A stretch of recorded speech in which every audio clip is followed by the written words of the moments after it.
आजकल मस्नूई ज़हानत पर इन्हिसार किया जा रहा है, लेकिन गलत मशवरा देकर शहरी को मौत के करीब पहुंचाने पर ChatGPT पर पहला मुकदमा दर्ज कर लिया गया है। बरख्रफ्तार तरक्की में मस्नूई ज़हानत पर इन्हिसार बढ़ता जा रहा है और कई शोबे अब AI के तसर्रुफ में जाते जा रहे हैं। इब्तिदा में AI को इंसानी गलतियों से पाक होने दावा किया गया, लेकिन वक्त के साथ साथ ये तमाम दावे ही गलत साबित हो गए।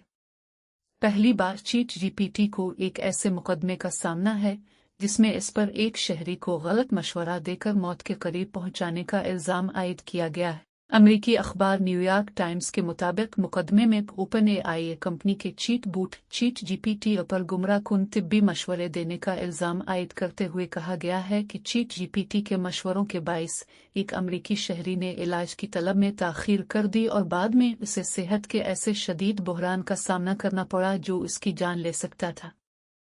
न्यूयॉर्क टाइम्स का कहना है कि ये पहला ऐसा मुकदमा है जिसमें यह दावा किया गया है कि किसी चीट बूट के मशवरों ने किसी ऐसे शख्स को नुकसान पहुंचाया जो अपनी तिब्बी हालत के बारे में रहनुमाई का तालिब था। रिपोर्ट के मुताबिक फ्लोरिडा रियासत के एक पादरी स्कॉट विंटर्स ने गुज़िश्ता बुध को एक अनोखा कानूनी दावा दायर किया है जिसमें इल्ज़ाम आयद किया है कि ChatGPT ने उन्हें इंतहाई ख़तरनाक तिब्बी सिफारिशात फराहम की जिसकी वजह से उनसे फेफड़ों के पल्मोनरी एम्बोलिज्म का बरवक्त इलाज कराने में ताख़ीर हो गई और उनकी जान को ख़तरात लाहिक हो गए थे।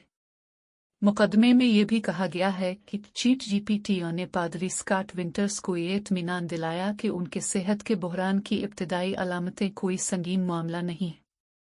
सिर्फ यही नहीं बल्कि पादरी को किसी और से तिब्बी मशवरा लेने से बाज रखा। दरियासना सैन फ्रांसिस्को में कैलिफोर्निया की सुप्रीम कोर्ट में दायर किए गए इस मुकदमे में कंपनी और उसके CEO सैम ऑल्टमैन पर गफलत और गैर मजाज तिब्बी मश्क का इल्ज़ाम लगाया गया है। ये चीट बूट सेहत के मुतालिक सवालात पूछने वाले सारिफीन को माहिरीन से रुजू करने की तरगीब देने और किसी तिब्बी बहरान के वाज़े इशारे ज़ाहिर होने पर गुफ्तगू ख़त्म करने के लिए डिज़ाइन किए गए थे। अमरीकी पादरी ने कंपनी से माली हर्जाने का मुतालबा और अदालत से ChatGPT हेल्थ सर्विस की फ़ाल सरगर्मियों को इस वक्त तक रोकने की दरख्वास्त भी की है जब तक कि आज़ाद इदारे इसके महफूज होने की तस्दीक न कर दें। इसके साथ ही उन्होंने ये भी इस्तदा की है कि ऐसी सख्त पाबंदियां आयद की जाएं जो ChatGPT को तिब्बी तशख़ीस इलाज के मंसूबों से मुताल्लिक जवाबात देने से रोक दे। वाज़ेह रहे कि इसी माह एक और दिलचस्प मुकदमा सामने आया है जिसमें ChatGPT पर 29 साला एक जवान मां को गाड़ियों के सामने छलांग लगाकर खुदकुशी करने पर उकसाने का इल्ज़ाम लगाया गया है।